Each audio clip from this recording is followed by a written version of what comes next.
But the senator, while indoctrinated, could not explain his toxicity.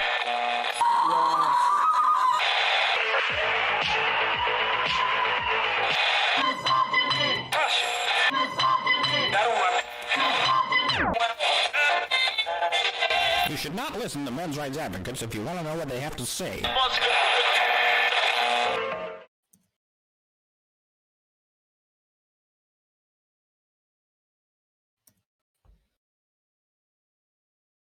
We're live. Sorry about that, Brian. I was just doing some last minute stuff because there's a lot on this particular plate. It is a plate full of very interesting spaghetti. Anyway, welcome to Honey Badger Radio. My name is Alison Thiemann, and I'll be your El Presidente for life. Is that how you pronounce it? Probably not. And with me today is my Minister of Subjugation and Puppers, Brian Martinez. On March 18th, 2020, the governments of the United States and Canada announced a full closure of the Canada-US border to non-essential travel. And the most interesting latest event, on April 27th, well, maybe most interesting isn't the right way to put it. Other people might have a different opinion on that. But on April 27th, we saw crude oil drop to negative $37 a barrel. In other words, if you had a barrel of crude, you would have had to pay someone to take it off your hands. That has never been seen before. We are in unprecedented times, unless you want to count the fall of the Bronze Age, but let's not go there yet. These are uncertain times, and uncertain times are scary times. But there's one thing I know: human beings are resilient. We reinvent ourselves and become whatever is needed to overcome a crisis. We did it when Africa turned into a dust bowl. We did it when the glaciers advanced. We did it when Ungrit burned and when Rome fell. The question then becomes how? How do we change? What sparks it? What guides it? That's the question I've always asked, and I invite you to ask it along with me during these very interesting times. Now, unfortunately for today, we're not going to actually have a lot of cozy because things have gotten very crazy. So let's start with the central argument that seems to be absorbing everyone's attention and concern. Just how bad is the Coof?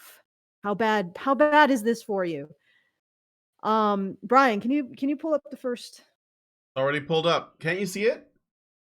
I'm off in the middle of yeah. of my excessive amount of tabs. The Washington Post article is what I have up. All right.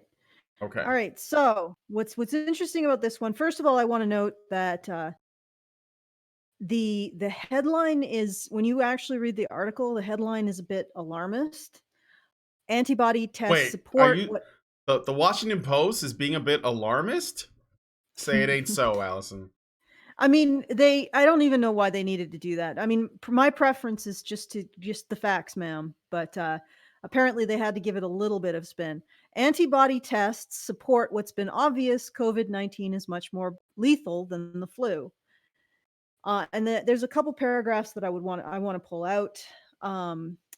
New York Governor Andrew M. Cuomo said Monday that the latest antibody numbers in New York City indicated that 25% of the population of 8.8 million has already been infected.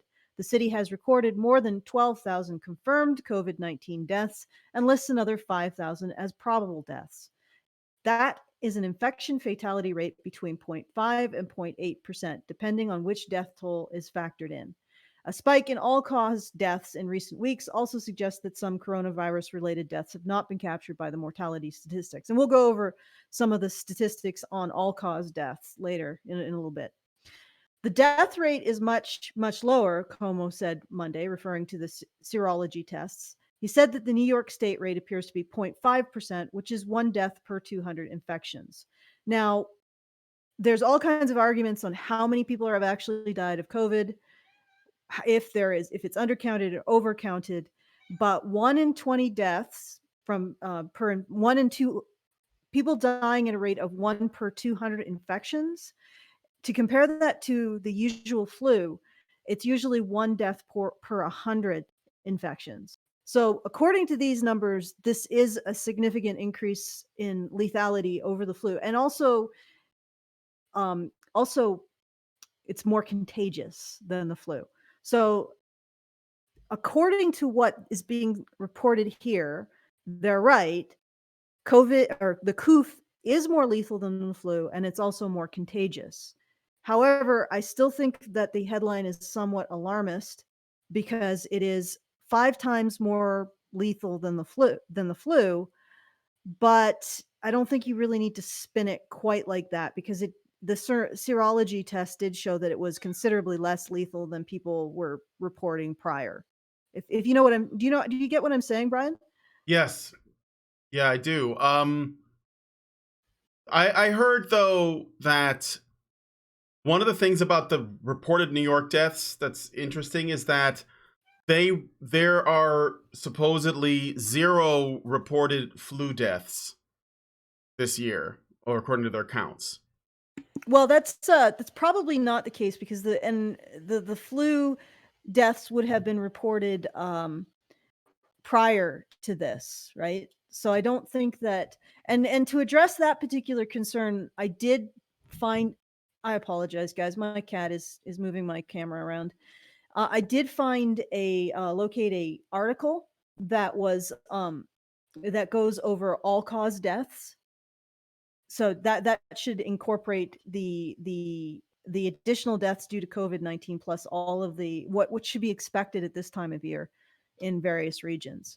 So unless you're going to argue that people are completely lying about how many people are dying, the West is lying about how many people are dying, and China was completely honest about how many people died.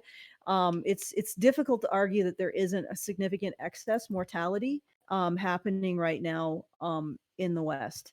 So if you want to bring up that particular article, we can take a look at that. This is Live Science. How does the new coronavirus compare with the flu?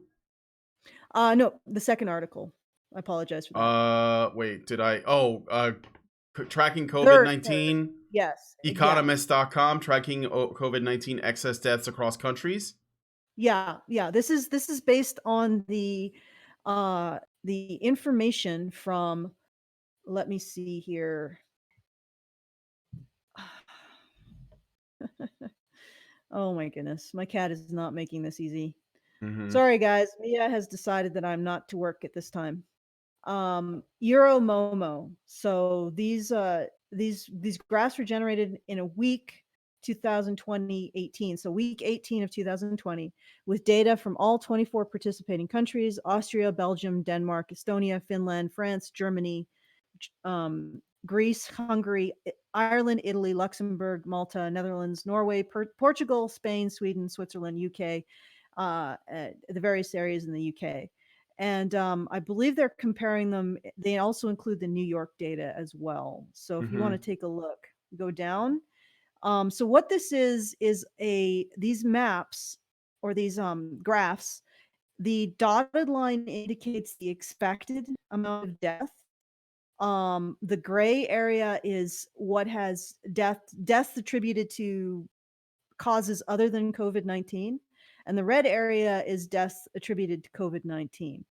Now, one of the issues with how The Economist has shown this is that at least the initial graphs don't have an error or an expected range of deaths. They just have the single line. The original information does include expected deaths. So there's a sort of a gray area that follows the expected death dotted line that indicates how much higher or lower it's expected to be within a sort of a standard deviation. Does that make sense? So you get an idea of where the excessive deaths lie in among the usual variation in deaths. Sure. Am I explaining that correctly? If you go down to the second graph. Okay, so I gotta scroll back up after the second graph. So is that the one where it says excess mortality since region / country's first 50 deaths? Yeah. Okay, I'm displaying it. Hopefully it's the right one. Yeah, no, keep going. It should be the weekly estimated number of deaths. Okay. Just keep going down till you get to a graph.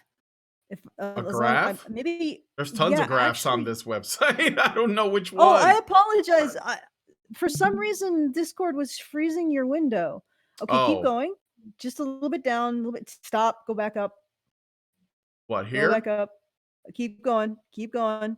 Keep. There we go. I just rolled past it. Down Oh, again. okay. There's we're Yeah, right there. experiencing Right there. Yeah. some lag. Okay. No, keep going up.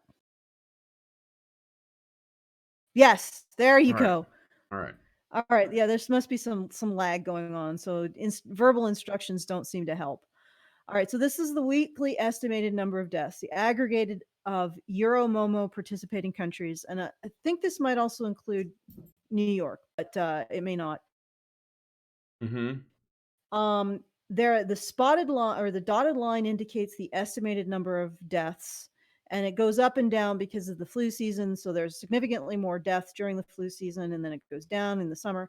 The gray band indicates sort of the variation, so an expected variation. So Sure. the usual number of deaths should lie within the gray band. Now, this year, what the flu season was a bit unusually Your camera turned off, deadly. Alison. Really? Yeah. You turned into a black void. That is bizarre. What the heck is going on? Yeah, you're Okay, sorry, wait. guys. You're down there. Oh, okay, your camera's there. There it is. You're back. There it is. Okay, all right, I'm back. Apologize, guys. So as you can see, irrespective of how we have categorized COVID-19 deaths, we're seeing a huge spike in expected deaths. So by all causes. So regardless of how we categorize COVID-19, we are seeing a significant increase, which is consistent with an epidemic. And if you go down further, the graphs underneath that graph that you just showed, those are different graphs on different age ranges.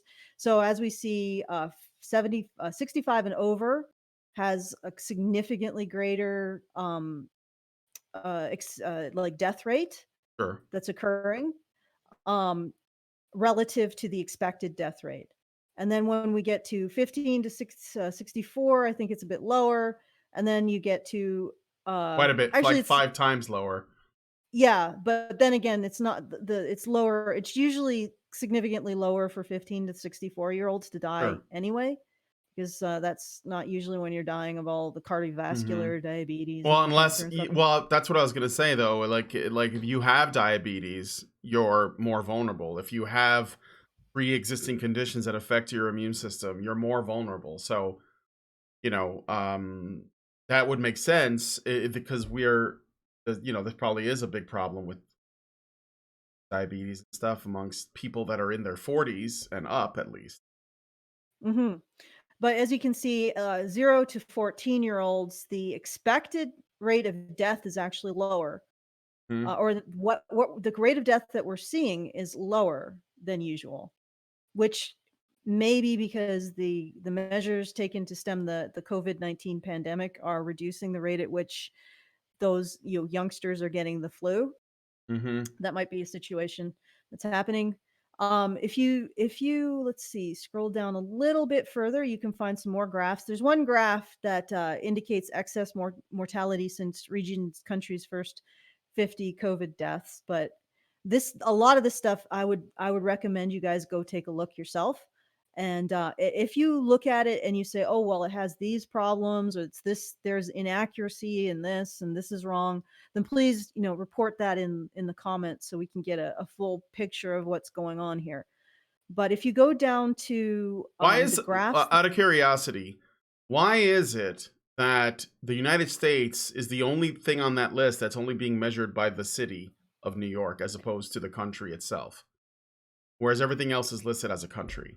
I don't know. I actually was, because I've been looking at the John Hopkins COVID map, and I was curious about that myself, because when you measure the US by the full country, then it's the top, right? It would be on the top of this.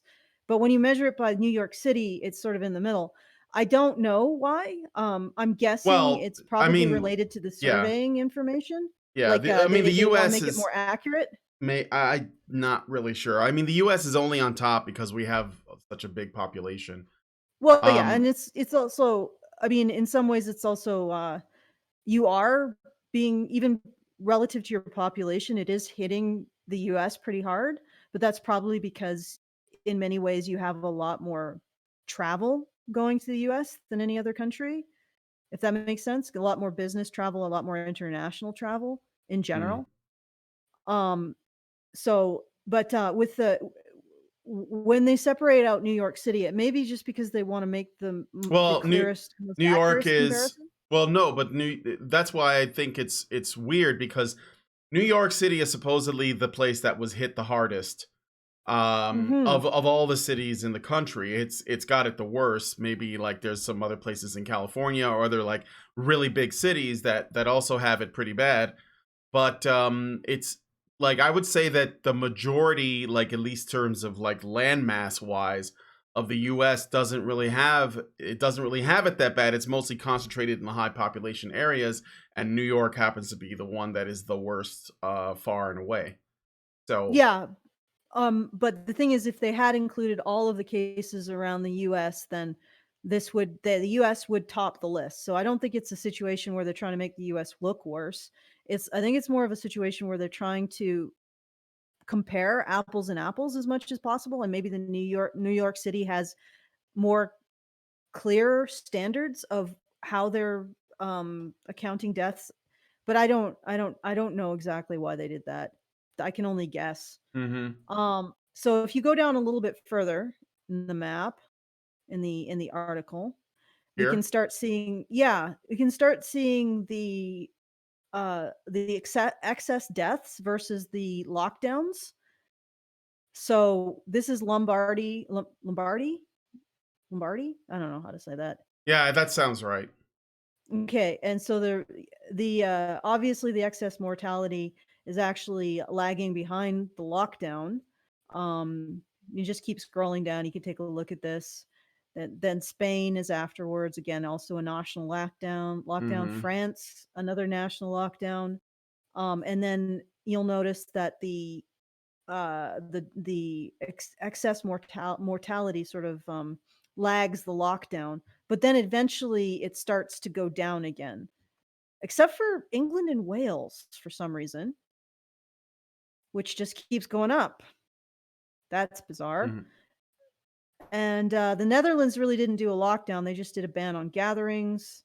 And then the Swedish didn't do any lockdown, Yeah. and they haven't really seen, uh, strangely enough, their data sort of is the same as England and Wales, which I don't know what's going on there. But Mhm. so they're still seeing an increase even after like a month after the lack of a lockdown. All right, so this is the data that I think is the most. And if you keep scrolling down, you can also see the New York City data. Yeah. There you go. And which has a little bit of weirdness going on, because as you can see, there may be some counting of COVID deaths that should have been counted as some other death, because the amount of death attributed to COVID now goes beneath the expected deaths. You Yeah. see that? Yeah. I do. Yes. So there's entirely possible that somebody's playing a little bit loose with the cause of death in New York City.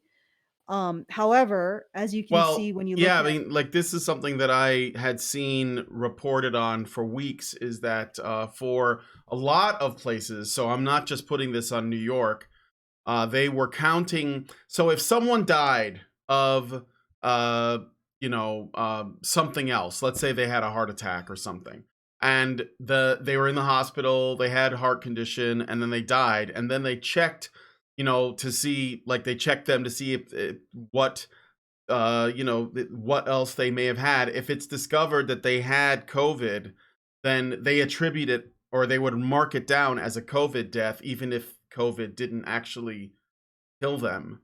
And I heard that was something that was going on. This is why I was asking about the number of flu deaths, because there are places that supposedly are reporting 0 flu deaths for the year, but a bunch of COVID deaths. And I think that the numbers are, I mean, it's important for us to get to the truth of whatever it is, but it seems like there's a lot of people who don't know really what the numbers are, and we're all just kind of guessing. Well, yeah, and that's very much true. Although the excess mortality doesn't lie, unless we're going to argue that people are counting more dead Well, people. yeah, but I'm wondering, that's what I'm saying though, like if there's excess mortality, but let's say that so you're saying that there are more people dying period this year than Yes. have in the past, not Yeah, of yeah. anything, That's what of anything. that's what the statistics here are showing. Okay. There is significant excess mortality, period. Like completely undifferentiated. The mortality isn't differentiated by Mm-hmm. causes. We're seeing significantly more people dying. Now, I mean, there could be argument that some of this is due to the lockdown itself and people Mm-hmm. not being able to get necessary health services. Maybe they're unable to get the medication that they need. There could be stress related reasons, all kinds of other stuff. Like that kind of stuff is probably not, we probably may never know for sure. Yeah. But if you look at it, and since you see in Sweden, there is no lockdown and there is no ban on public gatherings. Like basically in Sweden, it's business as usual, and they're still seeing the excess mortality, that would suggest that it is due to the COVID or the Coof schmenic. Yeah. So Lindsay and she just mentioned to me this morning that there's new evidence to suggest that Sweden is actually doing worse than they're saying that they are, and yeah, that's possible as well. this isn't really working out for them. At Yeah, I least mean, we it's. should all. Go ahead. Well, I think we should all retain critical thinking about the situation, because there are interests that want it to go one way or the other. Mm-hmm. And always in a situation of something completely new happening, or a situation where something old like a schmemic, but we have a completely new concept of how to arrange family and civic and public life than ever before. There's going to be confusion, and there's going to be inaccuracy, and there's going to be mistakes made that are simply just mistakes because nobody's seen this before. um, and people are going to do things that don't make sense in hindsight, because again, this is we're treading into very, very new territory. And I know that the COVID, the Coof, the how much the Coof makes you go poof is sort of um a controversial topic, shall we say. But unless we're going to say that they're also lying about the excess deaths, so they're literally lying about the amount of people dying, then it's likely that this, it's shaping up that this is a legitimate pandemic. Or China isn't lying, which I don't know. I don't know if I want to bet on that. No. China's definitely lying, and I'm not gonna make that case. Yeah. I think the So truth is somewhere in in the middle, between. yeah. Yes. Oh my God, the centrist anthem. I know, it's a centrist anthem, but no, like honestly, there are definitely special interest groups. There are hospitals that they know that they get more money if they claim, or if they can show that they need more. So there are hospitals that do that. There are people in politics that want to leverage this one way or the other. So like there's all of this opportunity to exploit this for people's personal Mm-hmm. benefit, and China most of all.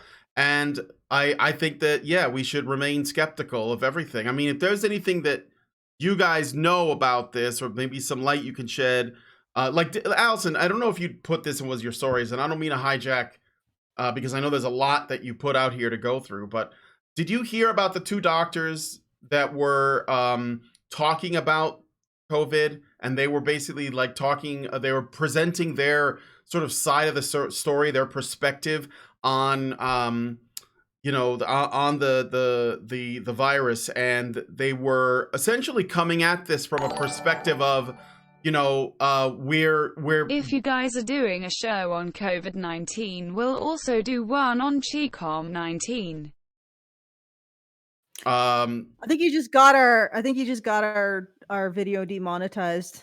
Sorry. that's okay. Oh And man, it I may should really change that setting. Like that's way too low for interrupting us with yeah, super chats. But $10. uh, $10 to interrupt us, guys. Now you know. So what was I saying? Yeah, there were these two scientists or doctors. I'm sorry, they were doctors. They I believe they worked in infectious diseases, and they had a different opinion on not only like the virus, but also like what people can do, what the country should do, and this kind of thing. And YouTube removed the video, completely censored them, from the face of the internet. And I think Facebook has done this too in many cases. So it's like there are people that want to talk about this that have credentials to do so, but because they're not towing the line, they get censored. And I think that makes people even more suspicious of what we're being fed. So, like, I don't know if you heard about that. Do you guys know about this? I forget their names. It was two doctors. They were doing a live stream. They were talking about the stuff. Boom, removed. And of course, Susan Wojcicki said this. Susan Wojcicki, she was on, I think she was on CNN or something, and she said that if there are people who are sharing what they believe to be misinformation about this Shman Shmemic, they will be removed and of course YouTube knows exactly how people should be talking about this, and that's not good. So no, I totally agree. Like either way, I think that the approach is to censor people's opinion is wrong.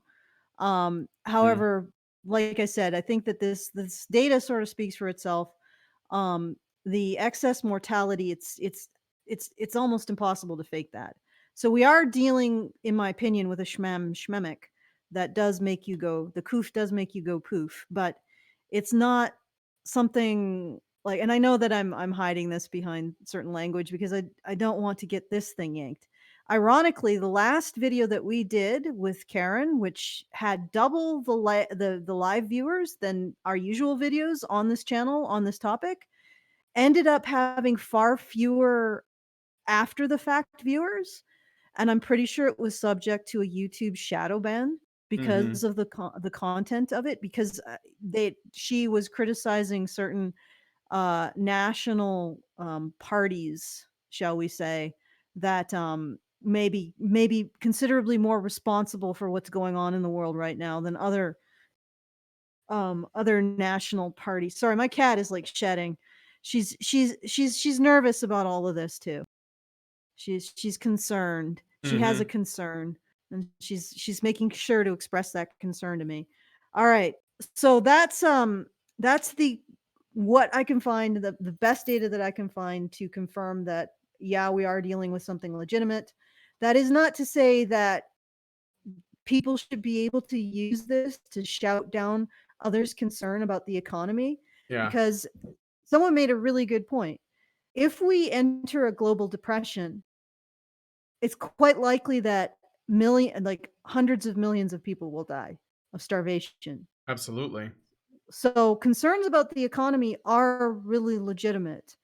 And while it's unfortunate that the Coof is more virulent and more deadly than the flu, at the same time, you have to weigh the fact that yes, people could die now if we end the lockdown, or if we go towards the Swedish model of attempting to aim for herd immunity.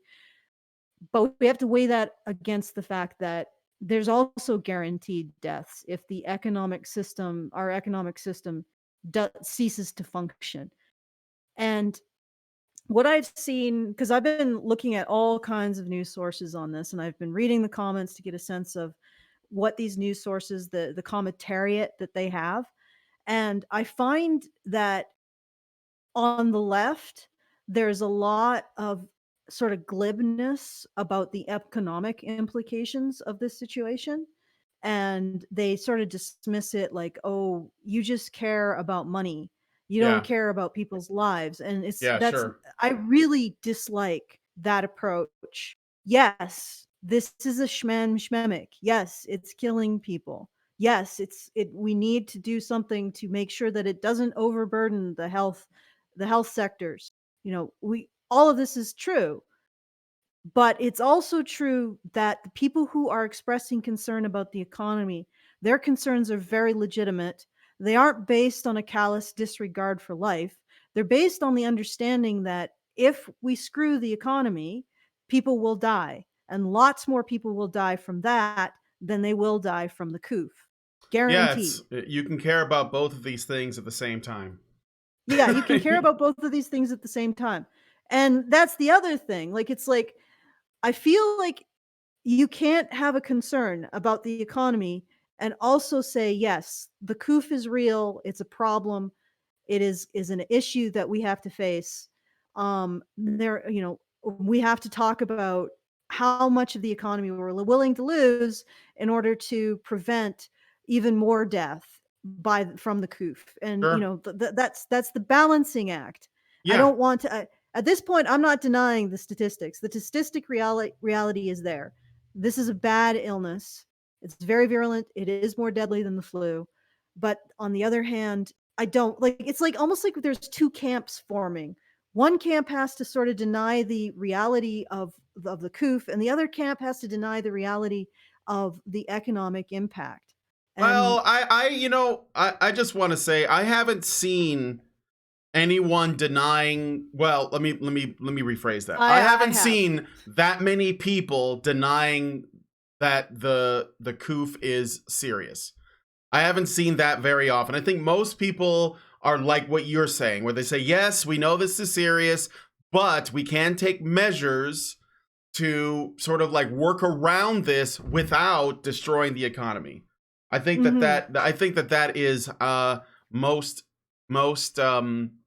people's position on this. No, I Are there agree. some that are probably saying this is a false flag? This is like all like bullshit, and those are crisis actors. Yeah, I'm sure that there are some nut jobs doing that, but I don't think that camp is forming. But I have Yeah, seen the other really side where they unfortunate. basically say, well, look, I'm a little worried about the economy because we're basically euthanizing millions of chickens. We're basically farmers and like these packing companies have basically gone under, and this is because there aren't nobody's working, right? Like there are all these problems, and they're real. Mhm. Small businesses are closing, corporations are losing millions of dollars, and blah blah blah. So like, yeah, we're going to get to a point where there will be food crises, there will be economic crises if we don't take steps to open the countries back up and try to like find a way to reasonably work around these problems. And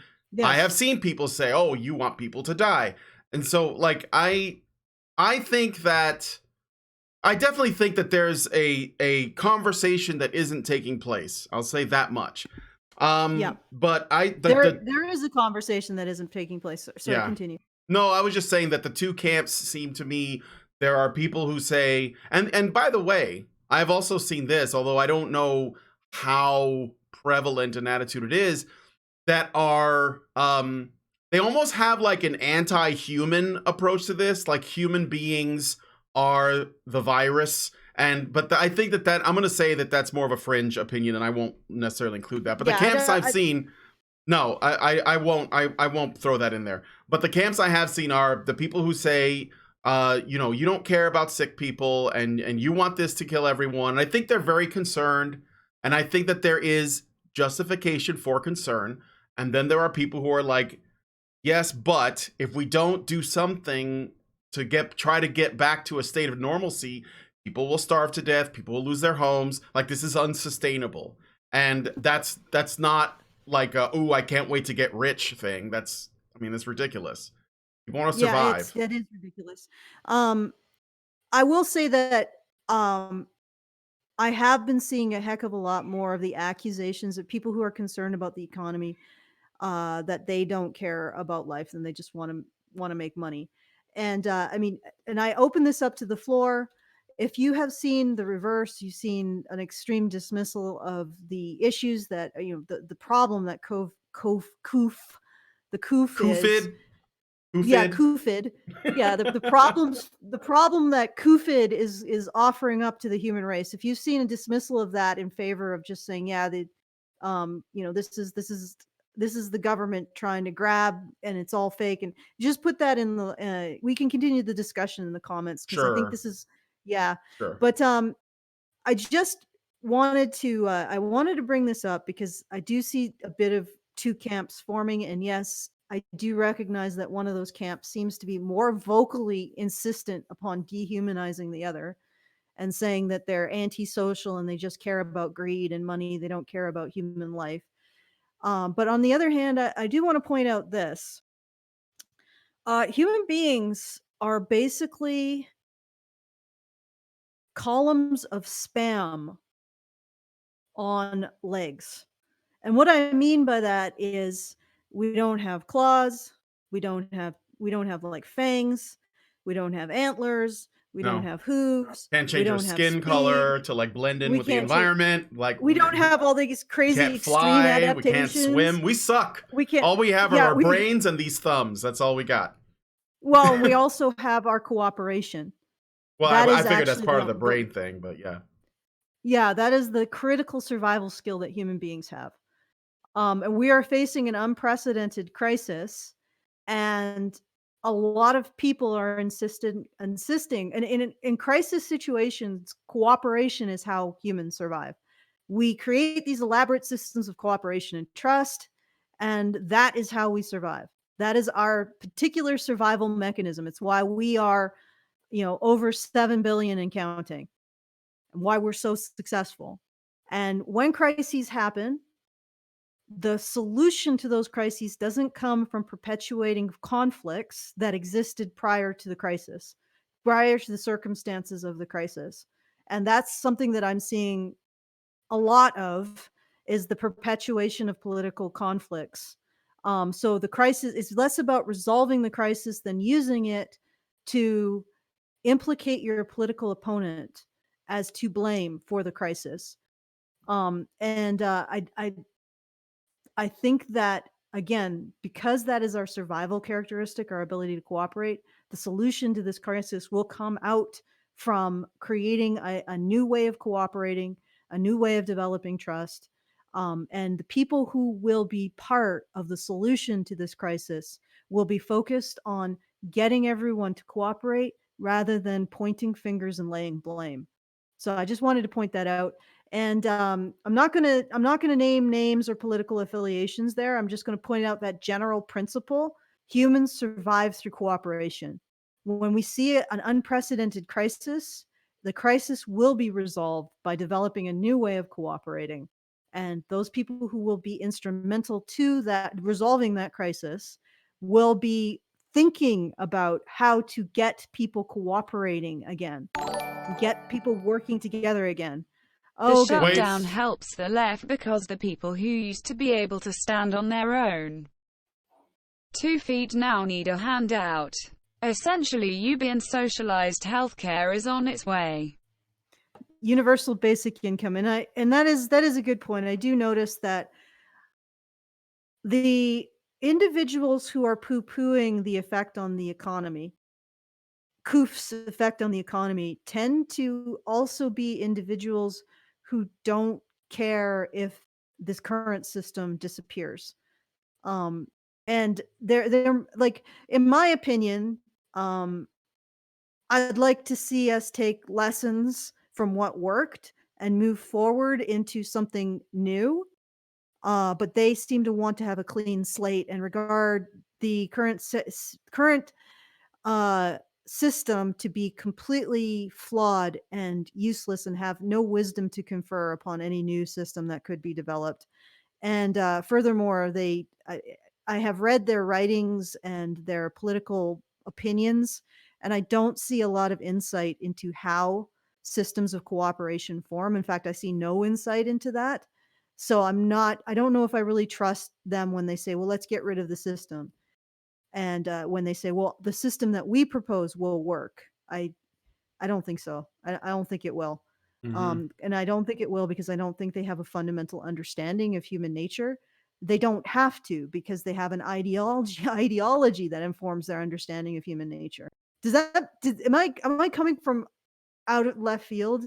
No, no. I mean, well, I don't want to get into the politics of this thing because it's just gonna make me rage. And ultimately, I think that what you're saying is essentially the way you'd like to see things is that we take what's worked, what we've historically have been able to utilize, we cooperate, and then we move forward to like hopefully build it into something that is new and it's good for everyone. I mean, that makes perfect sense. And I think that despite all of this spin and control and fear mongering and totalitarianism and all of that, despite all those things, that's probably what will happen when the best and brightest are allowed to, sort of like start that process. But the people that we're talking about, they basically want to use this to essentially tear down the existing system. And there's no plan B. There's no what now. The plan B is essentially communism. Yeah, exactly. They're just like, oh, this is exactly what we need. And like I said, I don't want to get into it. It's just gonna make me. I'm gonna put a hole in the drywall and then like slam a monster. That's what's gonna happen. That might be entertaining, actually. Yeah. I don't really want to do that though. And the problem that I find, because I have talked to people who are more on the left socialist side of the spectrum, is that the reason why the system works to create a high degree of prosperity is because it captures a certain instinct for men to develop social status through productivity. And it's sort of unique to men. And we've developed that method, and that creates the excess productivity. And it also incentivizes women's productivity. I mean, in hunter-gatherer societies, the most productive woman would get the best hunter. So his ability to get game and rise in the social ranks would be incentivizing her productivity too. So there's an element there that you create a system that captures men's desire to cooperate and develop status, the social status, in a pro-social way. And that doesn't just encourage men's productivity. It also encourages women's, because the most productive women get the highest status men. Mm-hmm. And at least in societies that are closer to the survival edge. So if you look at those societies, they're arranged in such a way that they are as resilient as possible because they're so close to potential extinction. So if you look at that, that's a very solid way of enabling productivity in both men and women. It's a tried and true and tested way. Now, I mean, we've had all kinds of evolutions in that, but the society that we have as it stands has managed to arrange itself, and we can say that it's degraded or corrupted since its sort of heyday, in such a way that it maximizes male productivity, which means that overall productivity is maximized. The problem with socialism is it destroys that. Mm-hmm. Now, it seems like a really intelligent solution. You just take stuff from people who are overproducers or engaged in capital chicanery, and then give it to people who don't produce as much or who are less benefited by the system. It seems logical. It seems moral. But the problem with it is it has the potential of destroying the entire structure. So the overproduction disappears. And this is what we see in communist countries in the past. They didn't elicit productivity to the same degree that a capitalist country does, or a capitalist economy does, which means that overall men and women are producing less because we're not creating that structure that incentivizes the production of both. We're de-incentivizing. Why should I produce? I'm going to get stuff anyway. Like, why should I? Yeah, exactly. Yeah. And then there's no real marker in a communist society for men developing uh, status through pro-social Yeah. engagement. Like in a Status ceases capitalist to society. exist.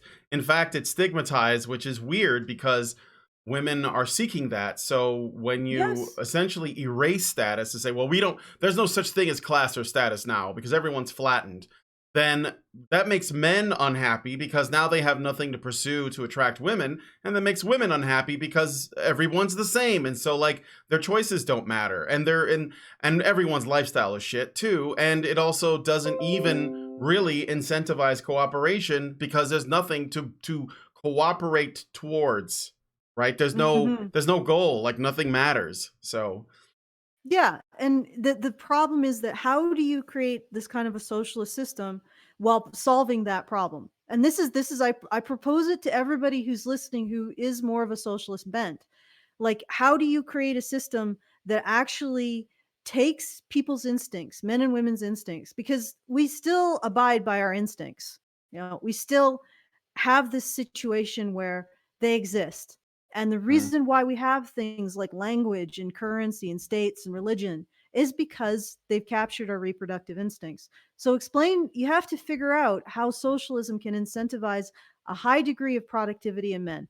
How does it create a system in which men can earn status through pro-social cooperation with each other, like capital does? I mean, that's essentially what capital is. How does it do that? And in turn, how does it incentivize women's productivity by giving them the possibility of having developing their productivity and getting higher status mates, which is what has happened in more resilient societies. And I know that our society may not be a very good, like we're on sort of the tail end of how we constructed that in the past, and so we developed this really great system, and now we don't really understand where it came from. We're sort of cannibalizing it. We're not taking good care of it. We're not maintaining it. In fact, we're actively destroying it with a lot of our extremely junk narratives about men and women and how they interact. But at the same time, as I do not see how socialism is a solution to that. But I'm open to explaining how socialism can capture men's reproductive instincts by offering them a way to elevate their social status through cooperative productivity with other men. I'm open to that. So if you can yeah. figure that out, yeah, tell me how that works without killing people and without brainwashing. Because I'm not going to support anything that involves killing people, making them do things at the Make point of a gun, yeah, yeah. Removing people's brainwashing freedom. them. Yeah, removing people's freedom, putting them in camps, water bordering them, or anything like that. Just without like any kind of due cause, but Yeah. due You process. know what's But hilarious about this is that and I'm this is the last thing about this part of the conversation. I think we should probably move on because you have all these other links and we've almost gone for an hour. But what's funny yeah, about well, this at the is hour we'll call it. okay. What's funny about this is that the people who are saying, well, we need to like tear down the system and replace it with this other system are basically saying, we know that this thing came from China, but guess what? Maybe what we should do is become China. Like basically, Mhm. let's just be China, and because they have the lowest numbers. I mean, look, they're doing so well. So why don't we just become China, and then everything will be okay. So I don't know, but just something I thought about. Man, never forget. This is the most important thing I think. Don't ever forget this came from China, because there are people who are pretend like they're talking about it like that's going to go into the memory hole. If you don't remember, it's the Chinese virus. We're not saying that because we have a problem with Chinese people. I'm saying that because I have a problem with the Chinese government and because we've always made sure that it was clear where a virus came from, like the Spanish flu, for example. We Well, it know didn't come that, from Spain, though. but that's what we It ke- call it. I mean, did we think it came from Spain when it started? no, no, it was the Spanish flu because everybody else was at war, and the Spain was the only people that commented on it. In fact, Ah, I there's see. some indication that the Spanish flu might have come from China. Now, Yeah, that's I right. don't I heard really, that. I heard like that. But it's just good to I know don't where these things start. That's all. let's regardless of where it started. The fact is that there was an outbreak in China, they should have been much more clear about it. than they were. Well, they So there's didn't say, culpability. yeah, they didn't say anything for several weeks. They also let people travel. They didn't lock down or quarantine where it started. They basically just let it just leak out. And then the doctor who was sort of the whistleblower on this, he suddenly caught it and died. And he wasn't very old. I'm just saying that's a bit fishy, Yeah, you know, no, so and that being what it is, I didn't really want to get into like an argument over or a conversation over. Yeah, obviously it came from China. The yeah. end. There's no argument That's all. here. It's just something I wanted to add. But go on. Uh, I give you the floor yeah. back. Okay. Yeah. Okay. So where are we at? All right. So I wanted to point out a few additional information, like CDC confirms additional coronavirus or Symptoms. Coofer Coofer symptoms showing up in patients over and over. Chills, repeated shaking with chills, muscle pain, headache, sore throat, new loss of taste or smell. Now that's a real crazy one, Yeah, I eh? heard about that. Actually, you know what's funny is Lindsay had that a loss of of smell for a while. I remember for a short time that was going on. And I'm not saying that it's this, but I know that Lindsay and I both had this really bad like pain. It was sort of like in the kidneys area, you know. It was like Mm-hmm. in the belly, and it was a few months ago, like in January or February, and it lasted a few days. But I remember one day, actually I had to cancel a show. I was supposed to do a show that day, and I got really sick, and I said I can't do it. That was the worst day. And then we were fine. So, and I was wondering, we both are like, did we have it? Was that it? I mean, I don't know. It seems kind of silly, but yeah, I Mm-hmm. read about these additional symptoms. Yeah. Oh goodness. This episode of HBR is sponsored by Shift Gold. Secure your savings by moving your assets out of the dollar and other currency and into precious metals. Use the code SHEKELS to get a small discount. All right, I'm gonna skip some of this stuff. So there's a bit of a bright spot. The FDA will reportedly authorize the use of remdesivir for Coof, Remdesivir. Remdesivir. Desivir for Coof after trial shows positive effect on recovery time. Hmm? And then some news on the security measures. Stay-at-home order for 7 million Bay Area residents residences extended to the end of May. The stay-at-home order will be extended till the end of May due to the Coof Schmemic. Huh. All Mm-hmm. right, that's unfortunate. Or I mean, it might be necessary, but who knows? I mean, especially since that area is pretty international too, right? So they're probably really worried about any kind of outbreak. Yeah. Okay, and here's something close to me because I live the province over. Saskatchewan is the province over from Alberta, and Alberta was the before all this started in the before times. Do you remember the before times, I Brian? do. I do. Yeah, Yes, that was Alberta was. go Go on. ahead. No, I was just saying the before times. They are fond memories. Of the before times. Perhaps in a year we'll be like reminiscing about the before times. But regardless, in the before times, Alberta was the epicenter of Wexit. If you guys don't remember, when Trudeau won the crown again in Canada, Yes. the colonies were restive. We were The considering the western provinces specifically, right? we're restive. Yeah, Was it basically the only rest. Saskatchewan? Yeah, Saskatchewan, Alberta, and Parts of BC maybe. parts of yeah, Vancouver. Wait, is that province British No, not Columbia or Vancouver. British Brett, Columbia? it's British Columbia. Parts of Yeah. British Columbia were restive. And Alberta was the seat of the Wexit concept of Western secession from the quote unquote Union of Canada. Which really isn't a union. It's just them ruling over their colonies.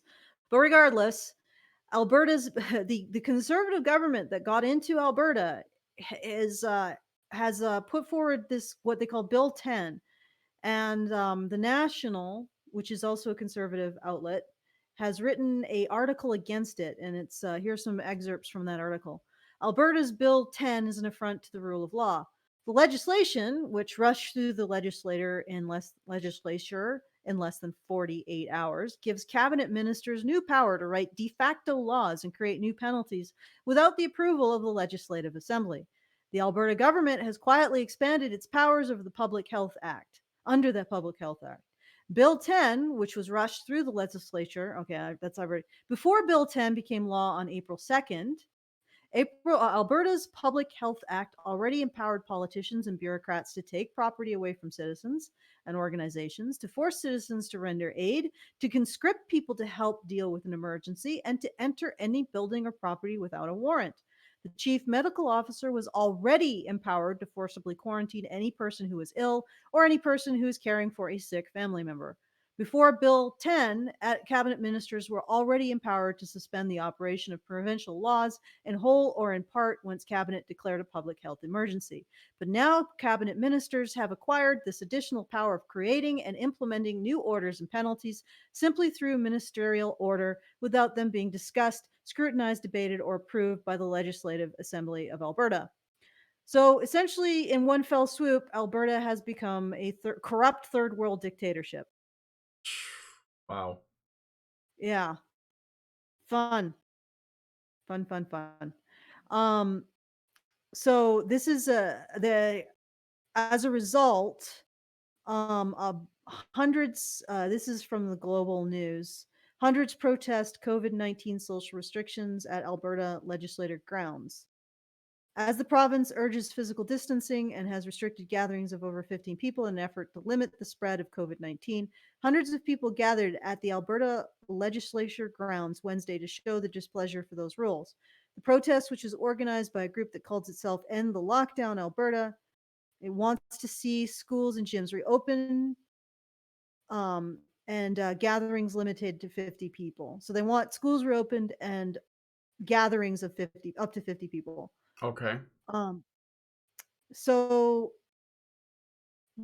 some of the guy who's speaking for the protester says that he believes the Alberta government did the right thing with the initial restrictions. Now that there's more information and modeling, it should be easing them. Instead, the Alberta government has elected almost complete and utter authority over all of its citizens. All right. We'll never let a crisis go to waste. But I'm just actually really shocked that the conservative government in Alberta did this. Yeah. Yeah. You'd think that they'd be more concerned about civil liberties, but apparently an authoritarian lurks in the heart of every politician. Anyway. Okay, so that's something that's happening. I'm just going to look through here. Actually, why don't we just skip to the muckraking by the Mother Jones, and we'll have a discussion on that. Okay, let me just, I gotta open that one. I have this. Yeah, I know.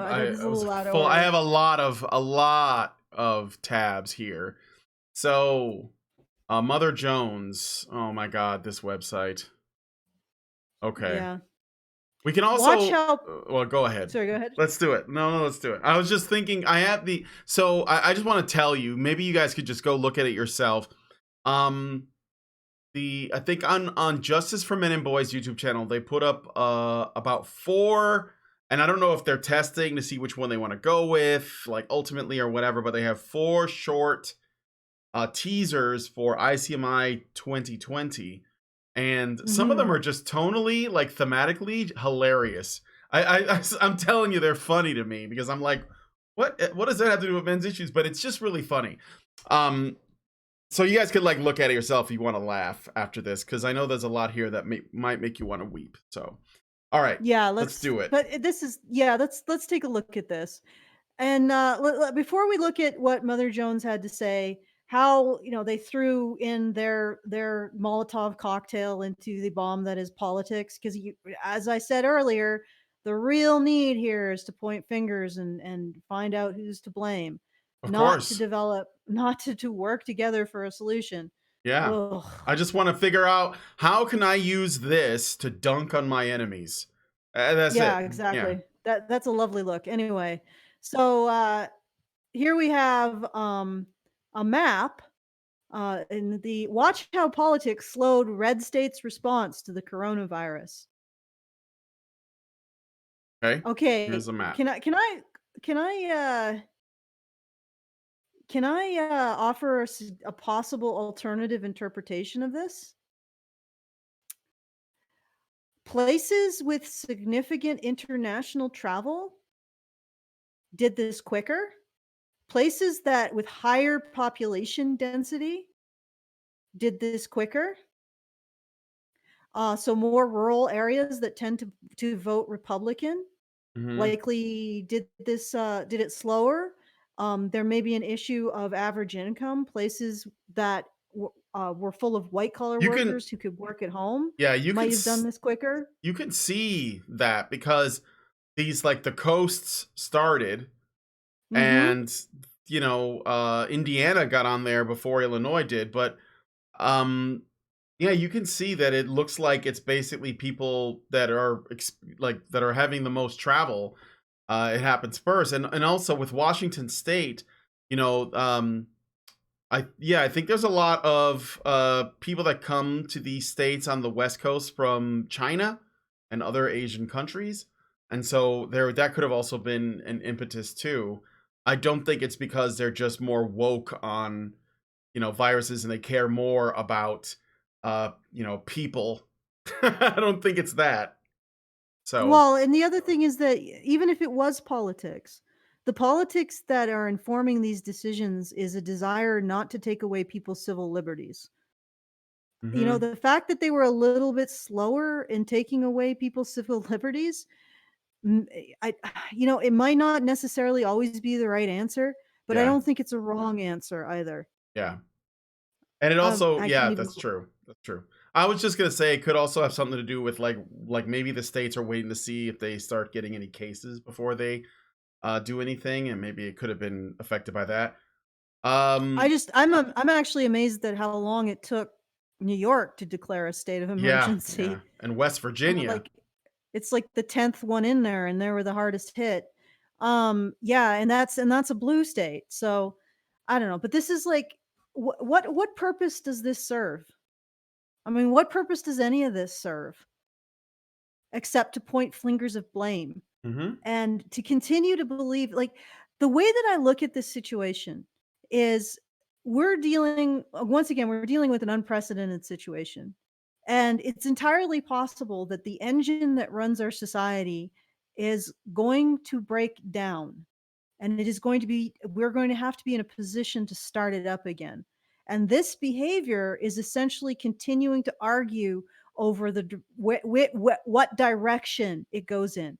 Well, it ain't going anywhere if it's broken. You see what I'm saying? So they're yeah, they're taking this conflict that only makes sense when you have a working engine of society, and they're continuing it into a situation where what really needs to happen is to start to have the conversation of how we rebuild and how we make it work again. And as much as you know, I am saying that the liberal. I mean, I'm specifically calling out liberals because it's Mother Jones, right? And part of the reason is because left they give us shit all the time. Like, leftists. yeah, leftists. They're not They give liberal, us. Yeah, but you're go right. You're on. right. They're not liberal. The left, these leftist organizations, they give, of course, men's rights activists shit all the time. Sure. Um, they associate us with the right, and and I can understand that because the right actually occasionally listens to us. At least they let us talk. I don't know if they necessarily listen to us, but I so think, yeah, I think that they generally are better about it. I think conservatives tend to be more critical of us. They actually give us shit too, just not the same way and not in the same way that like leftists like feminist types do.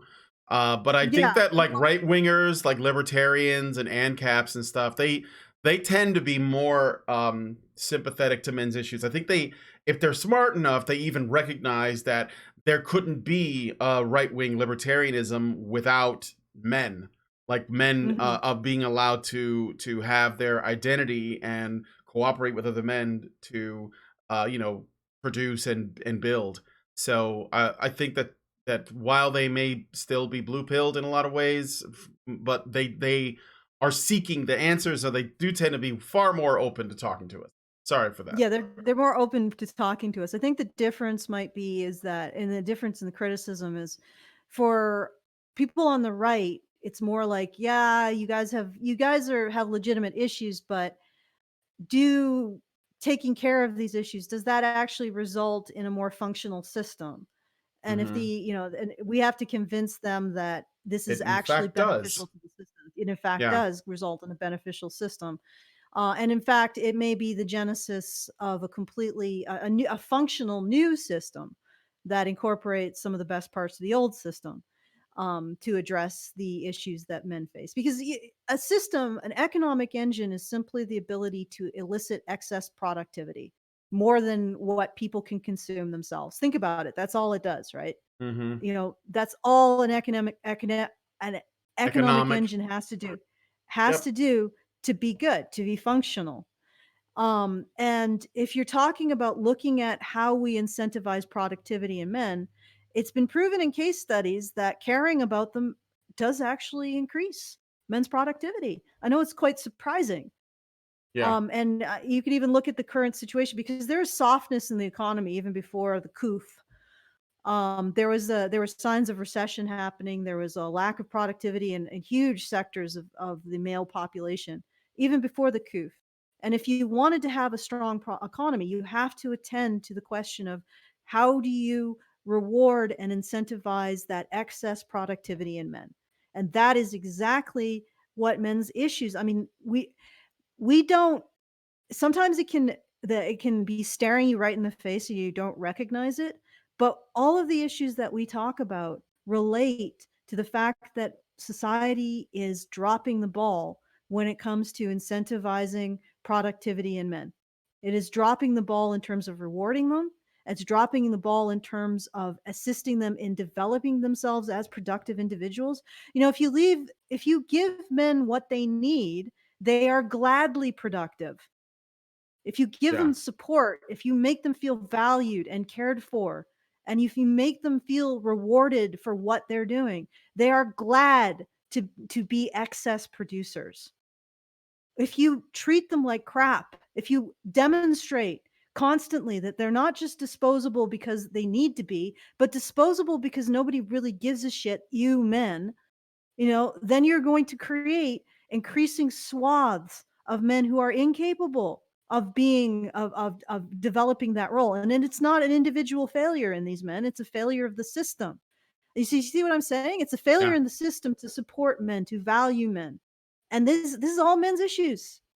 I Yep. mean, every single one ties back to the failure of our system to properly support men, to properly value men, to properly incentivize their productivity.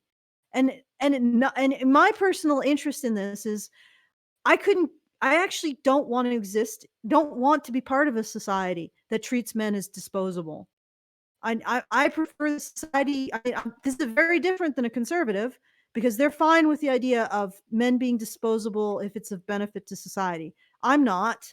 But Hmm. at the other hand, I also recognize that the way that society is structured, in its complete and utter callous disregard for men and the needs that men have, has led to a society that is as lacking in productivity, is slowly deteriorating economically. So I understand the conservatives' viewpoint. I believe that men's issues very much address the issue of a functional economic engine.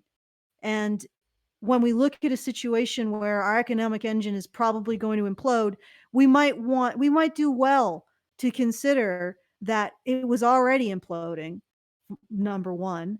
And number two, the way that you create a strong economic system is by incentivizing excess productivity, most particularly in men. And we have not been attending to that for a very long time. Anyway, the objection of people on the left to men's rights activists, I think basically amounts to a distaste for male sexuality. Yep. They just find men's bodies to be gross. They just, and it's Oh, really watch out, funny. Alison. You're giving Black Knight Fool a whole bunch of ammunition. I'm going to hear about all the lesbians now in the comments. Well, I mean, think about it. Like I have been part of, or sort of like a fellow traveler also with like leftist movements for a Yeah, long time. I mean, I don't disagree. I think that it's something about men, just their nature, their existence, that they despise, and it's like they represent everything that they're disgusted by. Sure. Yeah, it just absolutely repulses them. Men just repulse them on some sort of like visceral level. And I see that with all of the campaigns related to sexuality. There's no assumption that a woman her baseline would be consent to sex with a man. Or alternatively, that the baseline is nobody consents to sex. Men don't consent to sex with women. Women don't consent to sex with men. Or that male sexuality is desirable, that therefore rape is actually an anomaly. Like it's like this constant attack, not on rape, but on women's ability to consent to sex with men. And I think there's some unresolved, intense disgust that's going on. And to be quite frank, I'm not surprised that it was the leftists who were triggered by this disease, because they are very disgust-based thinkers. Yeah. They are essentially the segregationists, but in a time when racism wasn't cool. But anyway, so that this is, we get associated with conservatives, I think, because conservatives, I mean, and to be honest, well, I think it's also because we're not them, because they generally lump everyone they disagree with their sort of straw man image of what they think a right-wing conservative is, which is like some homophobic guy with a Confederate flag and a gun and beats his wife, whatever. And they basically just lump us in there with them because we don't agree with their central ideas on gender, and specifically on men and women.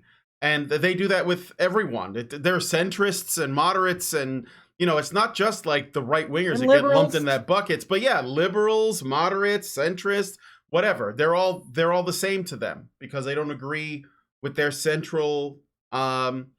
I think they're going to be really, really astounded when Trump wins again. Yeah, I think so too. Actually, and they don't understand why. They don't understand.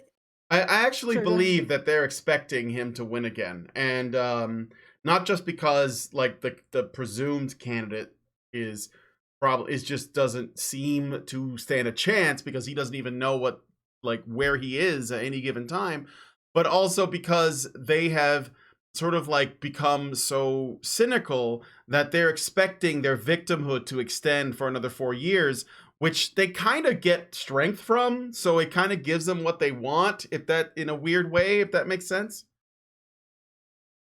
Yeah, no, I get it. I mean, it's so like, what does this serve except to extend this retarded political conflict? Oh, anyway, so my final conclusion is that conservatives I think they have a legitimate question. Does what we do create a society that functions? I think a lot of conservatives are very much about conserving the system because it works, because it has lifted more people out of poverty, because it incentivizes productivity in men, or at least it did very well for generations. But these individuals, I think they dislike us simply because of disgust. Yeah, which they're just explains disgusted. all they ever do.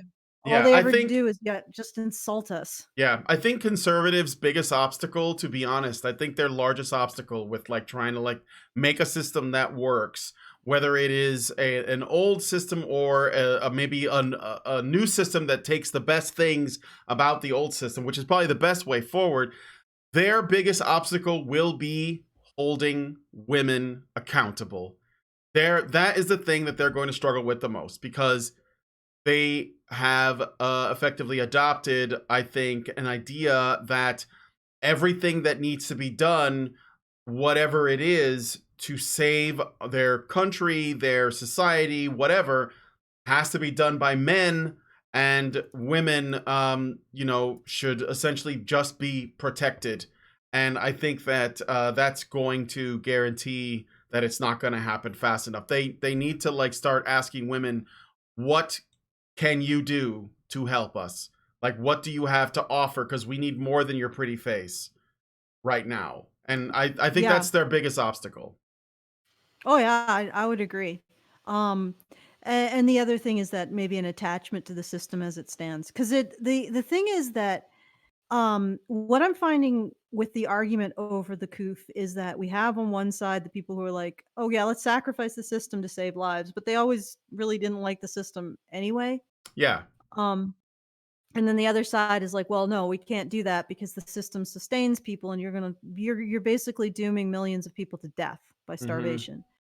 And but we could also take a third path, which is address the problems currently in the system of eliciting productivity. Understand that economies are just ways of creating excessive productivity. I mean, if you create excess productivity, no matter what, you're going to be doing good. Yeah. You understand. I mean, if everybody's creating more than they can eat, you got a prosperous society. So you just have to focus on that one principle. How do you incentivize people to be productive? And you have to solve that problem. And it doesn't have to be solved in the same way that we did in the past. Maybe there are other solutions. Maybe there's like, we can figure out that unspecified um what is a good way of putting it? That's unspecified factor X that was in like a Star Wars or Star Trek world. You know what I mean? Hmm. They just seem to do their thing and they don't really need to concern themselves with money. Like maybe there's an unspecified factor X somewhere in there. There's like some sort of Star Trek bucks that we don't see. Um, you know, it doesn't have to be what came before, although it should be informed by what came before. And by the way, leftists, communism isn't new. It's it's like millennia old. Well, I It mean, was, if you define it as something that's never been tried, it's brand new. It's just over the next horizon. but you have to answer the question: how do you elicit excess productivity? Because until you are able to do that, until you are able to encourage men and women to produce more than they consume, you will not have a prosperous economy. But conversely, that's really the question you have to ask and answer in order to rebuild an economy from the ground up. So anyway, that's what I have to say about that. There's some more stuff from Mother Jones. They're indicating that Republicans are trying to prevent Democrats from voting. I think Oh, probably their apathy does more than that. yeah. Like, yeah, go out and vote, If you Democrats. feel strongly, then go out and vote. Yeah, I mean, do it. how can we possibly know what people in the country really want if people aren't voting? Yeah, just go out and vote. I don't think I Stop don't putting think that yourself in no, uses. I don't think that that's what I don't think what she's saying is happening. I think that a lot of times the thing about voting is a lot of young people are Democrats. That's like they that's like the party that young adults tend to side with. But the thing about young people is they're also slackers, and they tend to forget to vote. They tend to not go vote. They tend to think that voting is pointless, even if they agree with those politics. So that the turnout for younger people is not nearly like as it's not nearly as high as those for older people that are more invested, that they own land, that they pay taxes, that they know where their money is going. They know they're more conscious of this stuff, and older people tend to go vote. So, Okay. Can I but the all right, if you show the final Mother Jones link, essentially what this oh, there's seems to be another doing one. is Oh that, yeah, there is. There yeah, is. there's like this, they're setting themselves up to excuse failure. So instead of saying, get out, get off your ass, go and vote Democrat, don't rest on your laurels, don't make excuses. They're giving them excuses and learned helplessness. Yeah. Republicans are trying to kick thousands of voters off the rolls during a pandemic. So essentially what they're saying is blame the Republicans that you didn't go out and vote. Oh, by the way, Republicans are going to make it impossible for you to vote. So why bother, right? Like you're creating your own failure. It's depressing. Like, don't do that. But it gives them an out, Alison. It Yeah, gives them an out. Yeah, you don't give them an out. Don't give the people who are voting Democrat an out. Say it's up to you and only you. If you want a Democratic candidate who doesn't even know his own name, you got to get to the voting polls. And it's going to be your fault if he doesn't get in there and asks his freaking minder, where am I, when he enters the freaking White House, you know? When you guys go into the ballot box, there's going to be like the button or like the little paper you fill out, but there's also going to be a hairy leg, and you just have to rub the leg down to cast your vote. Yeah, there should be a hairy leg and like a golden toupee, and you can either like tussle the hair around to vote for Trump or rub the leg down to vote for Joe. God. New tactile voting. Nobody votes. Yeah, man. That's a good way to like end the government. Nobody voted. Why not? Nobody turned out. Yeah, just rub this suspiciously squishy wrinkly sack for Joe Biden. Yeah, right. While you're doing that, someone's gonna sniff your neck.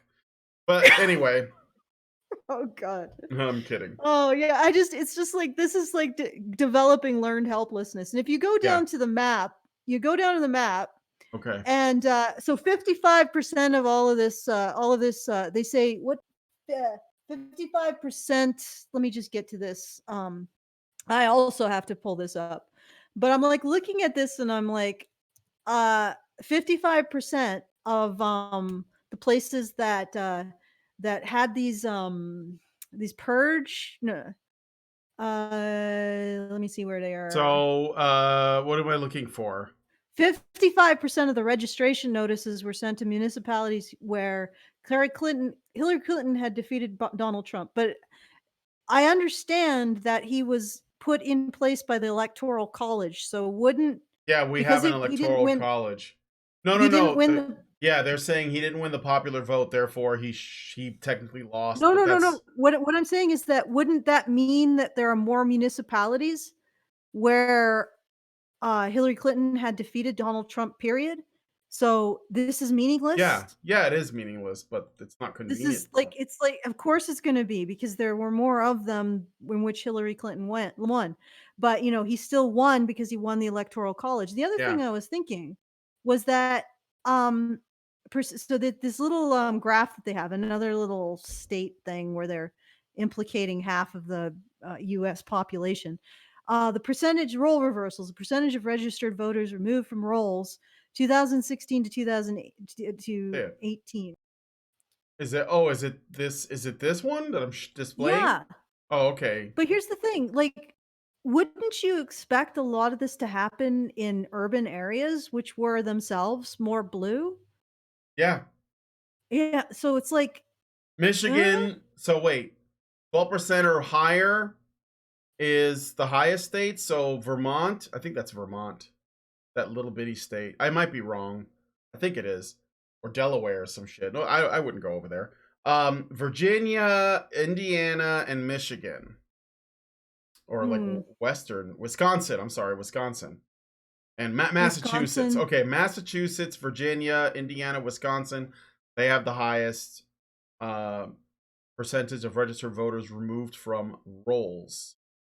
And then Texas. Texas. I don't know. This seems really thin. Yeah. Well, I don't know what this. I mean, what is this supposed to suggest? That they're trying to get rid of minority voters. No, I don't know. You know what's funny? When we were voting in not only the presidential election in 2016. So I voted for presidents since Bill Clinton. I started voting like back that far. Okay, I voted for Bill Clinton 2 times, and he won 2 times, and I was happy with that. I voted for John Kerry. I didn't vote I did miss one. I didn't vote in the George W. Bush versus, it was like the first time around, I think. I didn't like anybody on that one. And I voted for Obama twice as well. So I voted for the left for most of my life. So I'm not coming at this, from like any specific side. But what's interesting is that this time around in 2016, when I went to go vote, normally they check your ID and they want your voter registration card, and which you have to get in the mail and you have to show them before they let you vote. But when I went this year, in my local like neighborhood area to vote, they didn't check anything. They asked me my name and they had it like on file and they gave me the thing. Now I thought that was really strange. I thought it was a little bit weird, but then I thought, well, maybe they just figured out a new way to expedite things, like a more efficient system. But then 2 years later, when we were voting in the primary, I also went, and Lindsay, she didn't vote because she's not a citizen, but she was like walking in the neighborhood and there were people who were trying to get her to go in and vote in the election. And she's like, oh, I can't vote because, and she's like, oh, they were like, oh, all we need is your address and like your name and you're good. And so like, I think that at least in Chicago, which is the government is notoriously corrupt, I think that, it's possible that to some degree the opposite is happening, because if they're encouraging people who aren't citizens to vote and they're letting them do it, and this is what happened with Lindsay when she got approached, I think that there are probably more people who aren't actually citizens voting in some of these, let's say, more blue states, because people who aren't citizens tend to vote left because they're like, they're voting for the free shit. So I think that I'm not gonna like make an article and try to throw a bunch of data. I'm just giving you guys an anecdote, but it is at the very least, I would say that it kind of runs counter to the narrative that this is trying to put out. Yeah, I would agree, and it's a little bit of chicanery for me, but so I don't know. This seems like it's pushing like a narrative, and it's self-destructive too, because you really shouldn't let anyone. I'm going to give you guys a tip on the left. If you want people to go out and vote for your Democratic candidate, you need to make sure that they know that don't give them any excuses. Don't give them a reason to say, well, I couldn't have voted anyway because blah, blah, blah, because I'm being discriminated. Don't. Make them know that it's down to them, that they have nobody to blame but themselves if their candidate doesn't get in. Make them take responsibility for the vote. Yeah. And make sure they take responsibility for getting their Democratic candidate in. Otherwise, you're going to lose again. And I'm neutral, but I'm telling you, you're making a mistake by insisting on this kind of stuff, because you're giving them excuses to be apathetic. And your group of people that supports Democrats doesn't need more excuses to be apathetic. Sure. I'm just saying. Well, right. yeah, we should probably not drag this out too much. No, it's not. All right. So is there anything else, or should we just like read the super chats and close it out? Yeah, let's read the super chats. All right. So shout out to the Great Indoors saying hairy leg 2020. Hair legs. 2020. That turn blonde in the sun. All right. So Zeranx gives us $5 and says, listen here, fat. New York has a standing order that patients attended by EMS workers who suffer cardiac arrest are automatic DNR because of C19. Source, New York Post. Well, thank you for that, Zeranx. If you could, maybe make a comment in the comments afterwards so other people can talk about it and see it. And I think that we don't have it to where people can't put links. So you should be able to add a link if you have it. Egregious Charles gives us $5 and says, just to super chat. Well, thank you, Charles, for that. Polaris gave us 10, but it already read it out, so I don't think No, we we're need to not doing it again. All right. And that was that one. Great Indoors, already read that. Dragon Noodle Soup Gaming gives us $2 and says, just tossing a coin to my witchers. Egregious Charles gives us another $5. Thanks. Thank you. Charles gives us another 5 and says, I want to note that Pennsylvania is one of the first emergency declarations and is doing far worse than Sweden with a comparative population. Although I also want to add that Sweden might be doing worse than they're claiming. Although I don't think it's as bad as Pennsylvania. But I would have to look at the numbers. Richard Bier gave us $9.99. Thank you, Richard. And says, Barbie says, quote, math and science are too hard. Can't a man do the work and give me the credit? All right. So that's all the super chats. You want to do the ICMI 2020 teasers? Can we? All right, they're right Sure, here. They're short. We and have I think, a little bit of fun. And I'm not trying to throw any shade at anybody at all. I mean, I appreciate that they did it, and I could tell that this was like some pretty good CGI work. There's actually CGI work that was done. What I find, well, I'll just play this first one. Thank you, Mike Buchanan, for putting these out. They're very short. So, let me share my audio with you, Alison. So I'm just going to change this really quick. Oh. Yeah, you're gonna have echo now, so try not to talk, but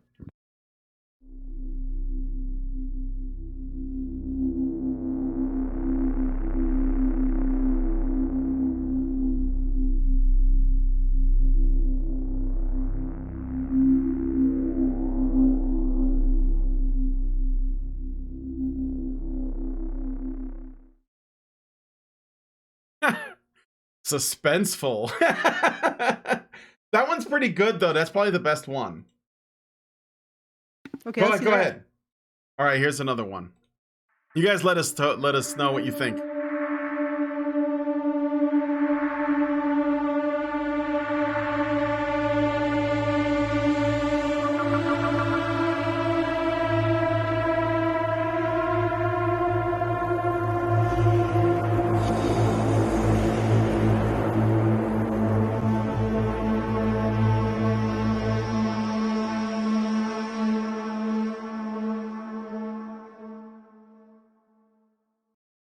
Strap in for launch. Okay, that's it's interesting. It's I guess we're gonna go with a science fiction theme. My God, you really are having that. It's definitely different. You're muted, I think, Brian. I am. So you don't have an echo. I'm just. Look. They're really nice looking. I'm just having difficulty with the theme. I'm trying to figure out what's going on here. No, it's from what I can see, because it's a little bit more difficult for me to see because I see just a tiny little vignette. There looks cool. Maybe they're going for the future focus concept, or achievement, or it's a little bit thematically. It's interesting because it's like science fiction-y. So maybe they're going with the future development, and you're right. It's really suspenseful. So it's definitely an interesting idea. No, it definitely leaves a really strong impression. Again, I think these are great looking. I'm not shitting on this. Here's another one.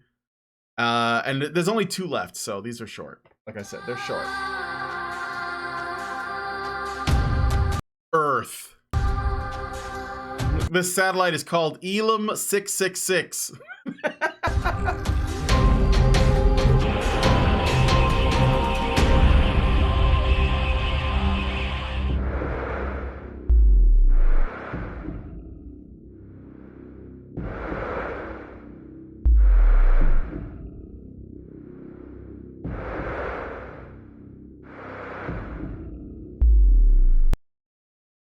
All right, your thoughts? I'm not sure what to think. I think this is. I guess they're trying to go for a particular. I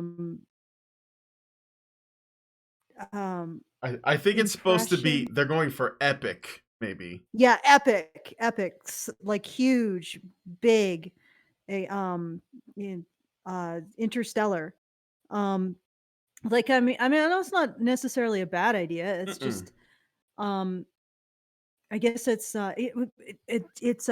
cool. They're really Yeah. cool. They look cool. You know what you know what I think now that I've looked at this another time? Maybe they're competing in a way with 21 Studios. Because 21 Studios does similar sort of, boom, this summer, men are going to learn to be Hmm. men and women are going to That's what I learn was to thinking be too. women. Yeah, I Maybe they're wonder about taking that. a page from the 21 Studios. Okay, let's see the last one. All right, we'll look at the last one. This one's the most tonally different from the others. I think it's Uncharted or something.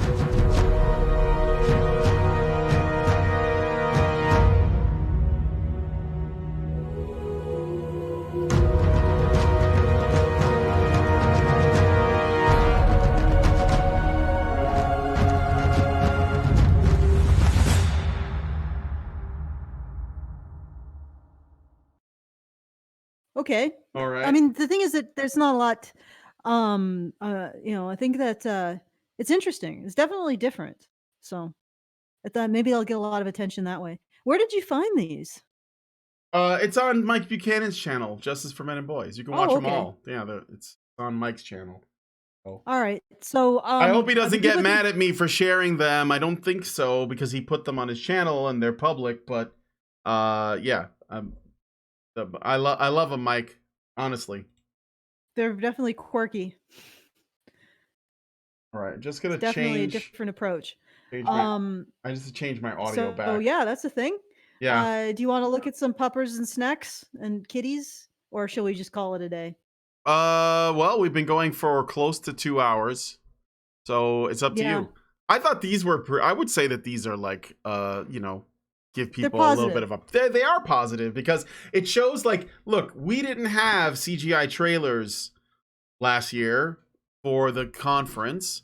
I think this is showing like every year we're trying to like do a little better. I don't think I don't well, I want to say I don't think. I don't know if ICMI 2020 is going to be as big as 2019 mostly because of the Coof and Well, the because thing is that it's going to create some challenges in terms of travel and all that. there isn't going to be a physical Oh, it's going to be convention. a virtual conference. Yeah, it's gonna. I don't know if it's a virtual convention. I think what they're doing is they're going to be releasing a series of videos. Um, Ah, I see. yeah, yeah. So Oh, that's too bad. no, yeah, I guess it's too bad. It's a They don't have that workaround, community. but I like going to ICMI to meet the people and stuff. So, Yeah, yeah. That's I wouldn't know. I mean, I would oh know come from on, previous you only ICMIs, but yeah, it's the and same as this last one was about the same as previous ones, where you in got to terms of meet people and stuff. Yeah. Do you want to say yeah. something? Lindsay's in the doorway. All right, she just says hi. Lindsay Um, says hi. yeah. Tell So, the but tell the HBR audience I said hello. okay. So I think that's basically it. We did get one more super chat from Dragon Noodle Soup Gaming. He says industrial would be a good epic setting. Or you mean like in terms of like the theme? Like kind of like a factory or something. I like, now that I've watched this, I think maybe as we get better at doing these kinds of things, I think one that shows like all the stuff that men have done throughout history, like showing mankind from the beginning of time until now, like little snippets of things. They don't even have to be CGI or animated. They could just be like maybe like a collage of, stuff from history of great men doing great Yeah, that things. would be cool Would be too. cool. Mm. Yeah. Yeah. But All okay, right. with that said, let's wrap this up. I'll let you do your shill and then I'll just do the usual shill to close it out. All right. So if you enjoy this content, please go to feedthebadger.com and support us creating it, where there are one-time and ongoing options. Subscriptions give you access to our patron-only Discord, but there is also a way to get access for free in our public square within the patron-only Discord. We still have the patron areas, but we now have a public square that you can get a little taste of our community and what it's like to hang out with the Badgers. If you would like to have that, you go to badgernation.online and that will wormhole you into the Discord. And if you would like to see more of our content, please go to badgerfeed.com. And you can sign up for notifications or just bookmark it and come back regularly, because we get shadow banned by YouTube frequently, and this channel in particular. And also consider, well, you say the rest, like, subscribe, that stuff. Yeah. So if you guys like this video, please smash like. She likes it when you do that. You don't even have to ask; they let you. No, like Chan does though. She lets you. So please smash like, subscribe if you're not already subscribed, hit the bell for notifications, and leave us a comment. Let us know what you guys think about any and or all of the topics that we discussed on today's cozy, comfy booster. I don't even know, what are we calling it? Cozy stream, cozy booster. It's a Coof cozy booster. Yeah, it's a Coof cozy booster, cozy Coof booster. We've boosted the Coof. Boof the Coof. Yeah. So yeah, let us know what you guys think about that. And I think that's it. I want to thank you guys for joining us on today's show. Yep. And of course, thank you for everyone who supports us, so that we're able to do this. And with that said, we're going to wrap this up, get out of here, and we'll talk to you guys later. Have a good day. Stay safe. Wash your hands, but don't let people tell you what to do. Men's rights activists are machines, dude. Okay? They are literal machines. They are talking point machines. They are impossible to fucking deal with, especially if you have like a couple dudes who have good memory on top of that too. Holy shit, you're fucked.